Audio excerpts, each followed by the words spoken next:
విశాఖపట్నం ఫలితాలు చూసుకుంటే భీమిలి నుంచి గంటా శ్రీనివాసరావు టీడీపీ తరఫున నిలబడి విజయాన్ని సాధించారు. విశాఖ ఈస్ట్ నుంచి రామకృష్ణబాబు టీడీపీ తరఫున నిలబడి విజయాన్ని సాధించారు. విశాఖ సౌత్లో కృష్ణా యాదవ్ జనసేన టీడీపీ ఉమ్మడి అభ్యర్థిగా నిలబడి గెలుపొందారు.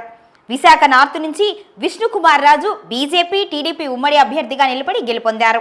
విశాఖ వెస్ట్లో గణబాబు టీడీపీ నుంచి విజయాన్ని సాధించారు. గాజువాకలో పల్లా శ్రీనివాసరావు టీడీపీ తరఫున నిలబడి విజయాన్ని దక్కించుకున్నారు.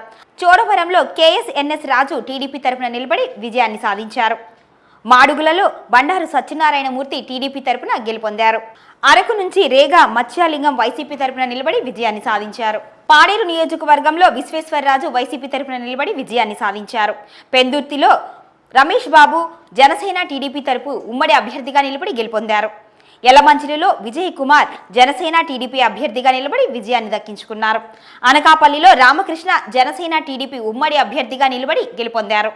నర్సీపట్నంలో అయ్యన్న పాత్రుడు టీడీపీ తరఫున విజయాన్ని సాధించారు. పాయకారావుపేటలో వంగలపూడి అనిత టీడీపీ తరఫున గెలుపొందారు. విశాఖ జిల్లా మొత్తంగా చూసుకుంటే మొత్తం 15 నియోజకవర్గాల్లో 13 ఎన్డీఏ కూటమికి 2 మాత్రమే వైసీపీ కైవసం చేసుకుంది. ఇక ఎన్నికల ఫలితాల అప్డేట్స్ కోసం చూస్తూనే ఉండండి ఏటీవీ న్యూస్ తెలుగు. ఈ వీడియో మీకు నచ్చినట్లయితే లైక్ చేయండి, షేర్ చేయండి, మా ఛానల్ని సబ్స్క్రైబ్ చేయండి.